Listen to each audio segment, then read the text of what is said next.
وزارت معارف و علم جمهوری تاجیکستان فعالیت خود را در دایره پیام پرزیدنت کشور ملاقات با کارمندان ساحه معارف و علم و اهل ایجاد مملکت، قانون‌های عملکننده جمهوری تاجیکستان، نقشه کار حکومت، نقشه کار وزارت معارف و علم، کنسپسیای استراتژی‌ها و برنامه‌های دیگر سندهای معیاری حقوقی ساحه برآورده جهت اجرای دستور سفارش‌های اساسدار صلح و وحدت ملی پیشوای ملت پرزیدنت جمهوری تاجیکستان محترم پیمانی رحمان قرار و نقشه‌های شورابینی حکومت کشور، قرارهای مشاوره وزارت معارف و علم کارهای معینی را به انجام رسانیده و طور شما آگاه هستید وابسته به سمت‌های مهم ساحه و فعالیت وزارت در نیم سال یکم سال 2022 ورقه اطلاعاتی تهیه شد و نزدیک یک هفته پیش در سامانه وزارت نیز جای داده شد و اینچنین 3 روز قبل از نشست مطبوعاتی رسما به سراغ الکترونیک تمام نشریه، رادیو، تلویزیون، آژانس‌های اطلاعاتی تمام خود هوشمندان از جمله نمایندگان جامعه شهروندی و استفاده برندگان شبکه‌های اجتماعی ارسال گردیده است. همزمان امروز نسخه چنین چوبی آن دسترسی شما گردانده شده است. از این رو با نظرداشت صرفه وقت چون الان ما از قرائت ثبوت خودداری میکنیم و شروع میکنیم با سوال و جواب. همزمان خاطررسان کرده هستیم که در جلسه امروزه ما معاون اول، معاونان وزیر معارف و علم جمهوری تاجیکستان، سرداران، مدیران شعبه‌ای دستگاه مرکزی وزارت معارف و علم جمهوری تاجیکستان، همچنین راهبران زیرساخت‌های وزارت معارف و علم جمهوری تاجیکستان حضور دارند. رادیو زودی من 3 سوال دارم. یک سوال اول در مورد اینکه دیروز آژانسی ضد فساد در نشستش گفت که از همه ضرر مالی را بیشتر در ساحه معارف آشکار کرده است و همین طور همون نپاتیسم یا خش و تباربازی هم در ساحه معارف بوده است. چند سال است که همین نهاد در فهرستی خودش وزارت معارف در جای اول میگذارد. واکنش شما چی است؟ سوال دوم در مورد اینکه آخر در همین سال ختم کرده های دانشگاه عالی با بعضی امتیازها به صف ارتش رفتند و وزارت آمار دارد که چقدر ختم کرده های دانشگاه به صف ارتش جلب شدند و سوال سوم این است که در 2 سال اخیر بیشتر از 15,000 آموزگار ترک پیشه کردند و وزیر سابق گفته بود که این چیزی معمولی است. شما همچون وزیر فعلی چی نظر دارید؟ تشکر. 3 میلیون نفر یعنی وابستگی به ساحه معارف دارد و نسبت به آن معلوماتی که از جانب اژانسی کاروس پیشنهاد شده است معلومات با اون پیشنهاد شدن ما هم بررسی کرد و خود اکثر خاطررسان کردن هستیم که بغیر از وزارت معارف و علم جمهوری تاجیکستان شعبه‌های معارف هستند و این در شعبه‌های معارف ما از روزی که همین کمال اینا که شروع کرد یک از مسائل اساسی ما از آن عبارت بود این دستور سفارش‌های محترم پیشوای معظم ملت هم است جهتی از اتستات گذراندن کارمندان ساحه معارف و ما علاقه در تمام شهر و ناحیه‌ها مدیر شعبه معارف شهر و ناحیه‌ها از اتستات گذرانده شده است حاضر و این معلومات علاقه در دست ما است این اتستات را برگزار کردیم و در آینده ما نیاز داریم که چون یک اتستات در بین راهبران مؤسسه‌های تحصیلاتی میانه عمومی یعنی دیرکتور مؤسسه نیست گذرانده شود و ما البته معلوماتی که ایلواتان نسبت این پیدا شود ما به شما ایلواتان خبردار خواهیم کرد و من شخصا خودم مقابل این چیز هستم و در این سمت ما کار رو خواهیم انجام داد و ایلواتان به شما معلومات پیشنهاد شود. نسبت به صف ارتش جلب شدن دانشجویان ختم کنندگان اصلا این سال بسیار نفرانی بودند که از مؤسسه‌های تحصیلات میانه عمومی با ما خودشان مراجعت کردند. این مراجعت اساسی از جانب خود ختم کنندگان بود. ما اینا رو به نوبت گرفتیم و آموختیم. اینا اختیارا به صف ارتش رفتند و طبق معلومات آخرانی که ما وزارت دست داریم تقریبا 2000 بودند. 2333 نفر ختم کنندگان مؤسسه‌های تحصیلات عالی کسبی به صف ارتش رفتند و بیشتر آنهایی که به صف ارتش رفتند اینا نفرانی هستند که رشته حقوق ختم کردند و شما خبردار هستین که طبق قانونی که در جمهوری تاجیکستان هستند نفرانی که در صف یعنی ساختار قدرتی فعالیت میکنند اینا باید حتما در صف ارتش خدمت کرده باشند و نسبت در صف ارتش خدمت کردن من فکر میکنم که وظیفه مقدس هر یک شخص است هر یک نفر باید خدمت کند. مثلا شخصا من در دوره که دانشجو بودم بعد کورس یکم رفتم 2 سال خدمت کردم و فکر میکنم که صف ارتش بله این یک مردانگی است و باید هر یک مرد این چیزا گذارد. نسبتی ترک وظیفه کردن ما از روز اولی که به وظیفه شروع کردیم بیشتر توجه کردیم با مؤسسه‌های تحصیلات میانه عمومی. برای چی؟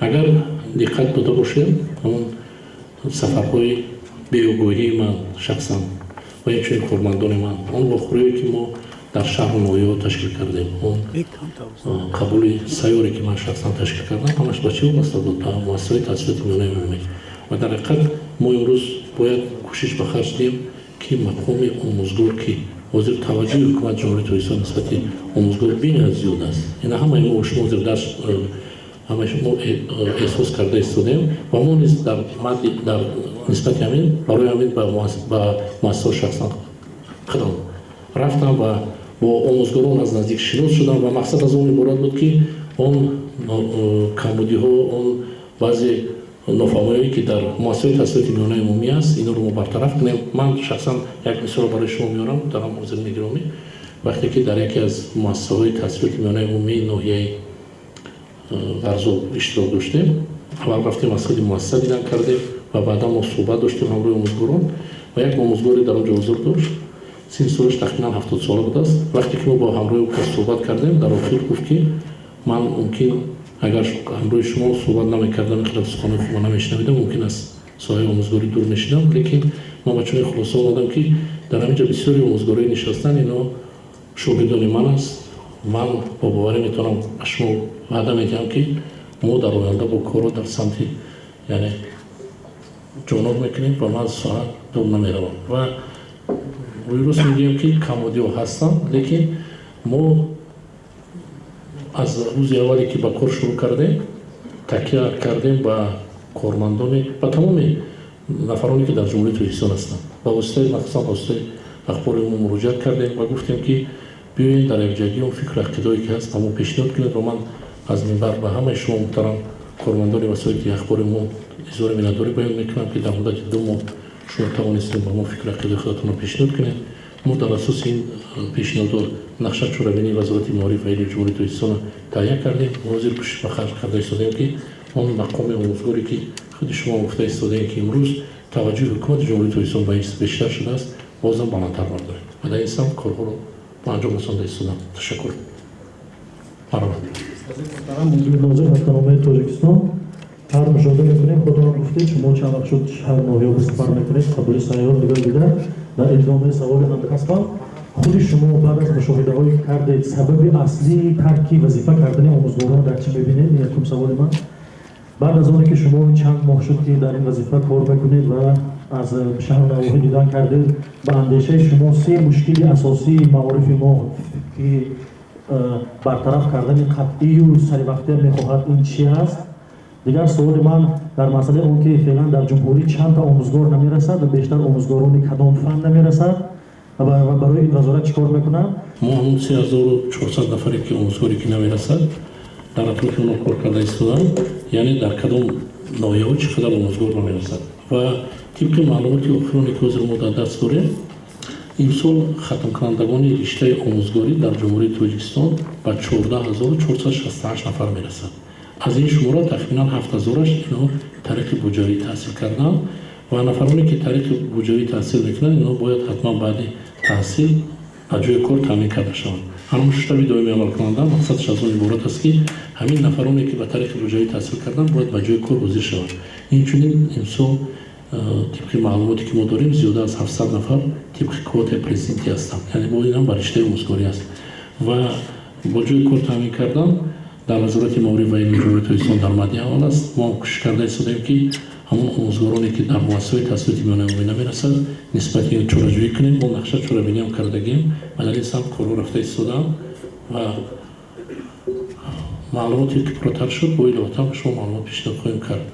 من معذرت میخوام سوال پیشترتون یک بار دیگر اگر میگفتید سبب اصلی ترک پیشه کردن آموزگاران از نگاه شما من یک نقطه نظر به سمت شما رسانم. من چند پیش در جمهوری فرانسه بودم یک سمیت برگزار کردیم و در اونجا وقتی که ما اشتراک کردیم یک نماینده سازمان ملل متحد برآمد کرد و گفت که پرابلم جای کار از جای کار رفتن یعنی آموزگار رفتن این پرابلم جوانی است танҳо дар ҷумҳурии Тоҷикистон нест. Ин дар ҳама ҷо аст. Омӯзгор аст, меояд, меравад, дар ҷои дигар кас меояд. Лекин мо инҳоро ҳамаша пайгирӣ мекунем ва албатта ман дар бораам гуфтам, такроран шавам, боз мегӯям ки мо таваҷҷӯҳи бештар ба муассисаҳои таҳсилоти миёнаи умумӣ карда истодаем. Барои чӣ? Агар ин хел гирем, бештари вақти хонанда дар муассисаи таҳсилоти миёнаи умумӣ аст, яъне 11 сол ба таҳсил фароғ гирифта мешавад ва дониши асосӣ баъзавира дар муассисаҳои таҳсилоти миёнаи умумӣ мегирад. Барои ҳамин таваҷҷӯҳи мо дар ин самт равона шудааст ва ин ҷои пӯшидаш нест. Шумо худатон медонед, аз ҷониби ҳукумати ҷумҳурии Тоҷикистон нисбати 20 солаи рушди илмҳои дақиқ табиатшиносӣ қабул шудааст ва дар асоси ин нақша чорабинӣ аз ҷониби вазорати маориф ва илми ҷумҳурии Тоҷикистон аст. Мо бештар таваҷҷӯҳ карда истодаем ба самти махсусан илмҳои дақиқ. ин ҳозир корбарӣ рафта истодааст ва ҳамаи он озмунҳое ки ҳозир дар сатҳи вазорати маориф ва илми ҷумҳурии Тоҷикистон баргузор гашта истодаанд, бештарш ба ҳамин самт равона шудааст ва ин дар мадди аввал дар назди вазорати маориф ва илми ҷумҳурии Тоҷикистон аст.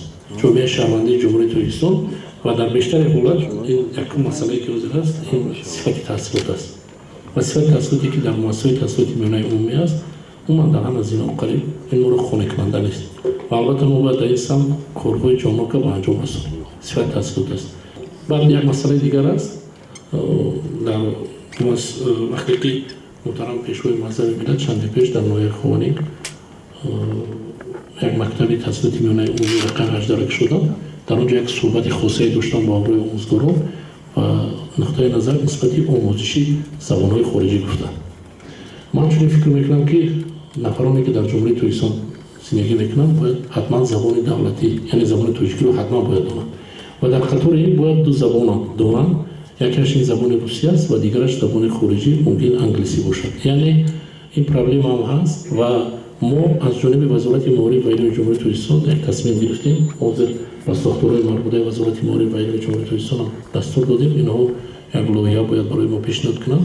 мо чӣ кор кунем ки ҳамин нафароне ки махсусан дар муассисаҳои таҳсилот таҳсил мекунанд ба омӯзиши забон як таваҷҷӯҳе дошта бошанд. ҳозир мо кор карда истодаем ва дар аввал гуфтем ки мо як аз забони русӣ ва забони англисӣ тақрибан як 500 калимаиро гирем, калимаҳое ки рӯзмарра ҳастанд ва ҳар рӯз метавонем аз он истифода кунем. ҳозир корбар рафта истодааст, ман фикр мекунам то 1 сентябр инчиз мешавад ва ина мо ҳатман ба муассисаҳои таҳсилот ба ҳама зино равон мекунем ва аз онҳо дархост мекунем ки ҳамин калимаҳои рӯзмаррае ки ҳаст ҳаминро расход кунем. ин ҳам яке аз роҳҳои масалан яъне ҷалб кардан барои омӯзиши забони русӣ аст. дар 6 моҳи аввали ҳамин сол беш аз 7000 оилаҳо пароканда шуданд ва кошшиносон яке аз сабабҳои парокандашавии оилаҳоро дар омода набудани ҷавонон ба ҳаёти оилавӣ медонанд ва тавре мо иттилоъ дорем дар мактабҳои миёна дарси маърифати оиладорӣ ба таълим дода мешавад ва он ҳам дар як ҳафта як маротиба танҳо дар синфҳои 11. оё имконпазир аст ки дарси маърифати оиладорӣ бештар баромонда шавад, яъне соатҳо зиёд карда шаванд ва аз синни ба балоғат расидани анъанин наврасон баромонда шавад, яъне аз синфҳои 6-7 ва дар ин баробар омӯзгорон низ омода карда шаванд то онҳо ба хонандагон тавонанд чизе гӯянд. вақтона дар ҷомеаи шаҳрвандии имрӯзаи мо дар асоси ин принсип нақшаи таълимӣ дар соҳаи иловагӣ фаъолият мекунад. خب تکلیفی که شما پیشنهاد کردین البته ما این مورد آموزش قرار میدیم، زیرا در نظام معارف یگان مسئله دogma نیست، یعنی چیزی بررسی شونده نیست، چیزی که وابسته به شرایط جامعه برخورد زمان ضرورت داشته باشه. البته مورد آموزش، تحلیل و در عمل تطبیق کرده میشه. بنابراین ببینم عین حال در جمهوری تاجیکستان خیلی شما قید کردید معرفتی عایله‌داری ایستای معلمای متخصص درس داده می شود و من فکر میکنم که این مسئله را مورد آموزش قرار دادن در کار. تشکر. یک بار تحلیل کرده بعد مورد آموزش قرار دادن. تشکر. در مسئله مبلغ جمعی تعمیر مؤسسه‌ها که همه ساله همه چیز در 99 باید مؤسسه‌های جمهوری یعنی جمع‌آوری مبلغ پیشنهاد می‌گردد از جانب دیرکتوران به طرف مجبوری از خوانندگان این مؤسسه‌ها و وقتی که ما با وزارت معارف و علم مراجعه می‌کنیم میگن که ممکن نیست مبلغ جمعی و در یگان جا این چیز نیست. لیکن متاسفانه این چیز به نظر می‌رسد در تمام مؤسسه‌ها هست، همین چیزی که یعنی مجبورا جمع‌آوری مبلغ برای تعمیر مؤسسه‌های تعلیمی. خب سوال دوم این است که طول 3 سال است که ما در ноҳияи вардоб дар деҳаи Даштиринҷон пештара фурӯғ бинён дошт. Як васеъ ваъда кардан аз ҷониби вазорат ва сокинони ҳамон ноҳия то ҳол муроҷиат мекунанд пайваста, ки дар ҳамин васеъ то ҳол бунёд нашудааст ва хонандагон тақрибан 8 километр роҳро пиёдаву савора ҳай мекунанд. Мехостем дар ҳамин савол пурсед кунем. мо аз рӯзе ки ба кор шурӯъ кардем як нуқтаи назарда беяд диққат дода истодаем, инам бошад дар назди ҳар як муассисаи таҳсилоти миёнаи умумӣ ассотсиатсияи падару модарон аст, ки ассотсиатсияи аввол ва мо ба тамоми анамон вохӯриҳое ки ман шахсан гузарондам дар шаҳру ноё, дар он ҷо таъкид кардам, дар он ҷо сарпарастони соҳа махсусан муовинони раиси шаҳру ноё иштирок доштанд, инчунин мудири шӯъбаи маърифат, директори муассисаи таҳсилоти миёнаи умумӣ иштирок доштанд. Ба ҳамаи онҳо муроҷиат кардем ва гуфтем ки нисбати ҷамъовардани маблағ ягон директори мактаб хона дорад ки аз хонанда маблағ, лекин дар назди муассисаҳои таҳсилоти миёнаи умумӣ ассотсиатсияи падару модарон аст. ҳамин ассотсиатсияи падару модарон вақте ки муроҷиат мекунанд, марҳамат ба воситаи ассотсиатсияи падару модарон агар тавонанд, лекин маблағ ҷамъ кардан маҷбурӣ нест. ва агар оинномаи муассисаи таҳсилоти миёнаи умумиро бигирем, дар он ҷо омадааст ки метавонанд нафароне ҳастанд ки эҳсонкорон ҳастанд ба муассисаи таҳсилоти миёнаи умумӣ як миқдори маблағи муайян кунанд. ва эҳтиромна хоҳиш мекунам шумо ҳозир муҳтарам хабарнигор ба мо гуфтед агар ҳамин хел ҳодисаҳо бошанд ба мо муроҷиат кунед, мо ҳатман инро пайгирӣ мекунем ва ба шумо ҷавоб хоҳем дод. нисбати он муассисае ки шумо гуфтед 3 сол аст муроҷиат карданд ки Дилшод Сафарзода, шумо маълумот доред? сохтмони муассисаи таълим дар деҳаи Даштиринҷон ноҳияи Варзук ба мо муроҷиат шудагӣ ҳаст аз ҷониби сокинон, аз ҷониби мақомоти иҷрои таваллуди ноҳияи Варзук. ин деҳа кӯчонида шудааст, деҳаи навбунёд мебошад ва мо дархост онҳоро қабул кардагӣ ҳастем. мо барои ҷалби сармаяи хориҷӣ пешниҳод кардагӣ ҳастем сохтмони муассисаи таълимро ва дар мавриди дастгирӣ ёфтани лоиҳаҳои сармаягузории мо сохтмони муассисаи таълимӣ оғоз карда мешавад. бахшида ба 35-солагии истиқлолияти давлатӣ дар қаламрои ҷумҳурӣ чанд муассисаи таълимӣ ва томактабӣ бунёд карда мешаванд. саволи дуюм, пештар хабар дода шуда буд ки имсол дар арафаи соли нави таҳсил 5 мактаби таҳсилоти умумӣ дар 5 минтақаи ҷумҳурӣ бо аз ҷониби Русия сохта мешавад. оё 1 сентябр дари ин муассисаҳо барои хонандагон боз мешавад? саволи дигар бахшида ба рӯзи дониш аст. рӯзи 1 сентябр чун анъана рӯзи дониш ба таври мутанфан ҷашн гирифта мешавад. мегуфтед ки ин сол рӯзи дониш кадом рӯз ва бо иштироки пешвои миллат дар кадом муассиса ҷашн гирифта мешавад? солҳои 2022-2026 яъне солҳои рушди саноат аз ҷониби пешвои миллат эълон гардида буд ва дар арафаи ҷашни 35-солагии истиқлолияти давлатии ҷумҳурии Тоҷикистон, яъне ҳар як вазорату идора тасмим дорад ки яъне корҳои зиёдеро ба анҷом расонад. албатта вазорати маориф ва илми ҷумҳурии Тоҷикистон ба мақсади сазовор ҷашн гирифтани 35-солагии истиқлолияти давлатии ҷумҳурии Тоҷикистон нақшачорабиниро таҳия кардагиаст ва яке аз бандҳои нақшачорабинӣ ин бунёди муассисаҳои таҳсилоти миёнаи умумӣ ба ҳисоб меравад ва тибқи нақшаи 35-солагии истиқлолияти ҷумҳурии Тоҷикистон мо ба миқдори то 1000 муассисаи таҳсилоти миёнаи умумӣ, яъне бунёди муассисаҳоро ба нақша гирифтагӣ ҳастем ва албатта итминони комил дорем ки дар ҷашни 35-солагии истиқлолияти давлатии ҷумҳурии Тоҷикистон ин муассисаҳо ба мавриди истифода қарор дода мешавад. ташаккур ва муҳтарам хабарнигор, як чиз дигар ба сами шумо расонем. имсол дар ҷумҳурии Тоҷикистон дар умум дар муддати сол бояд 302 муассисаи таҳсилоти миёнаи умумӣ бозсозӣ ва аз нав сохта шавад ва тибқи маълумоте ки мо то 1 июл дар даст дорем, ҳозир 30 та муассиса ба истифода дода шудааст ва дар шаҳри Душанбе ҳамин сол то 1 сентябр зиёда аз 11 муассисаи таҳсилот ба истифода дода мешавад.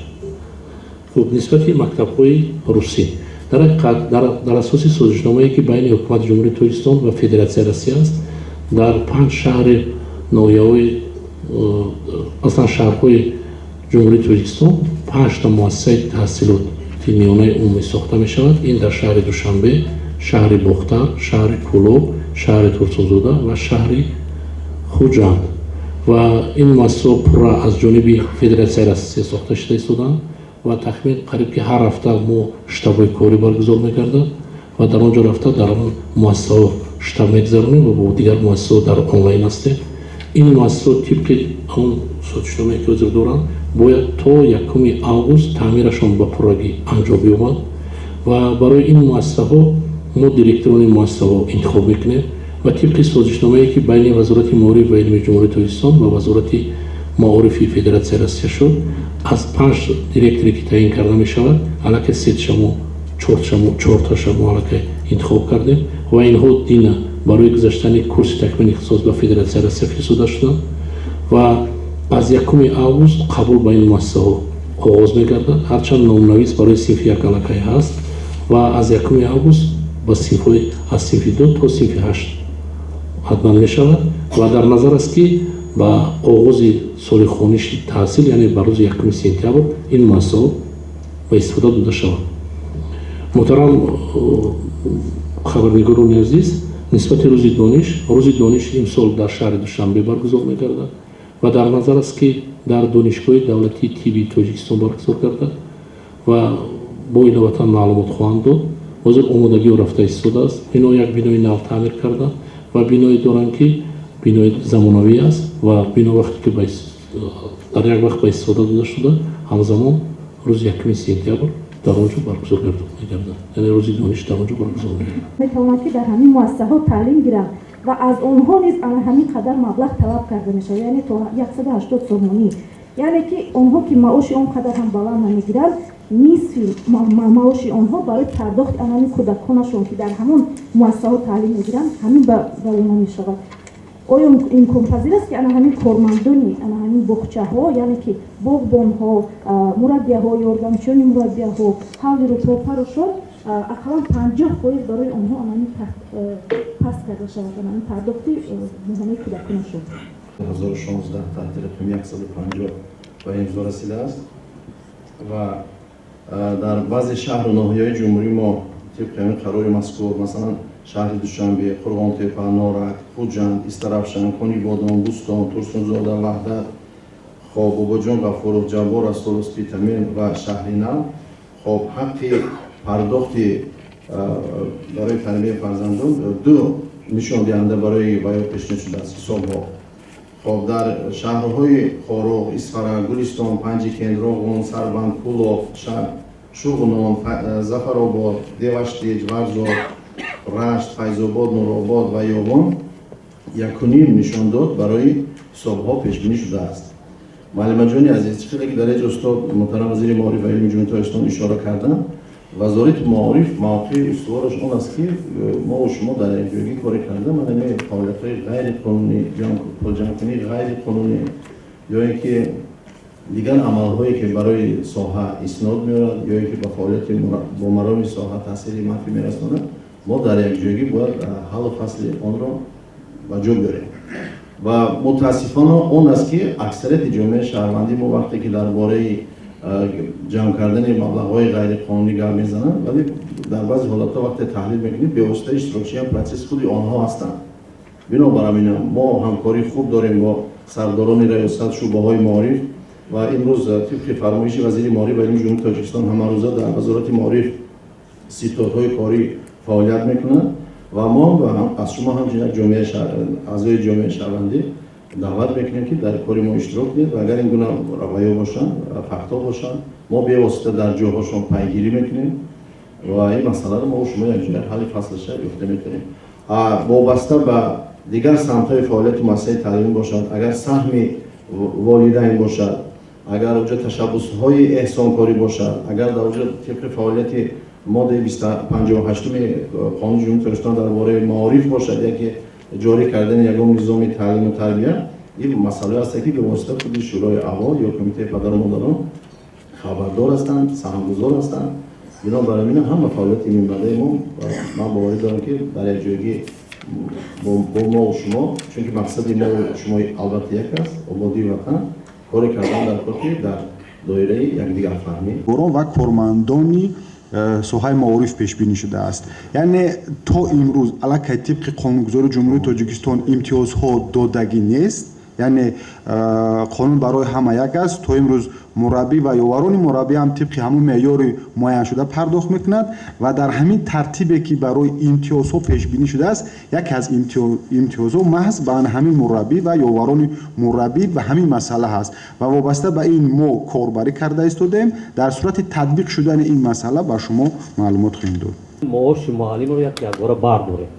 ин хел дига ягон гап намешавад. ҳам муаллимо озод аз вай мешаванд, ҳам мардум осуда мешавад. масалан Ӯзбекистон тавонист фарз кардем то $1000, мо ақаллан $500 ё $600 дар ҳамин раванд қарор гирад маоши муаллим, ягон гап намешавад. бо қарори ҳукумати ҷумҳурии Тоҷикистон бо фармоиши президенти кишвар аз 1 июл маоши кормандони соҳаи омӯзгорӣ 20% зиёд карда шудааст ва як нуқтаи назар ҳеҷ вақт фаромӯш накунед ки ҳукумати ҷумҳурии Тоҷикистон нисбати омӯзгорҳо ҳеҷ вақт бетараф нестанд, нисбати соҳаи маориф дар умум бетараф нестанд ва дар ҳар як суханое ки муҳтарам пешвои муаззами миллат мегӯяд нисбати соҳаи маориф ҳатман ёдрас мешавад ва агар ин хел набошад соҳаи маориф ҳозир дар мадди аввал аст ва мо дар навбати худ кӯшиш карда истодаем ки кӯшиш ба харҷ диҳем ки махсусан мақоми омӯзгор ки имрӯз ҳам ҳозир дар мадди аввал гузошта шудааст ва аз ҷониби ҳукумати ҷумҳурии Тоҷикистон кӯшишҳо ба харҷ карда истодаем ки боз ҳам баландтар шавад. Вазорати маориф ва илми ҷумҳурии Тоҷикистон низ кӯшиш ба харҷ хоҳад дод. муҳтарам кормандони васоити ахбори умум, дар охир ман мехостам аз номи худам, аз номи мушовараи вазорати маориф ва илми ҷумҳурии Тоҷикистон ба ҳар кадоми шумо изҳори миннатдорӣ баён намоям барои оне ки шумо имрӯз дар ин ҷаласа дар ин нишасти матбуотии мо фаъолона иштирок кардем. Ман медонам ки он саволҳое ки шумо додем, албатта инҳоро мо он пешниҳодие ки аз ҷониби шумо шуд ина мо ҳатман дар оянда ба инобат хоҳем гирифт. Ман инҷо мехостам як нуқтаи дигар хотиррасон кунам. вақте ки мо муроҷиат кардем ба ҷомеаи шаҳрвандӣ барои бозам беҳтар шудани соҳаи маориф, аз ҳама зиёдтар аз ҷониби шумо муҳтарам кормандони васоити ахбори умум таклифи пешниҳодо шуд. барои ҳамин ба шумо якҷон ташаккур. Ман доимо хотиррасон мекунам ва имрӯзам хотиррасон кардани ҳастам ки вазорати маориф ва илми ҷумҳурии Тоҷикистон ки тахминан 150 нафар корманд дорад, дар танҳоӣ ба ягон муроду мақсад намерасад, дар ҳолате ки агар ҷомеаи шаҳрвандии моро кӯмак накунад. Мо дар оянда низ ба таклифи пешниҳодои шумо ниёз дорем. марҳамат, дари вазорати маориф ва илми ҷумҳурии Тоҷикистон доимо боз аст. марҳамат, шумо ба мо муроҷиат кунед ва ҳатман мо ҳамкории судмандро ба анҷом хоҳем расонд. якҷон ташаккур. сиҳат саломат бошед.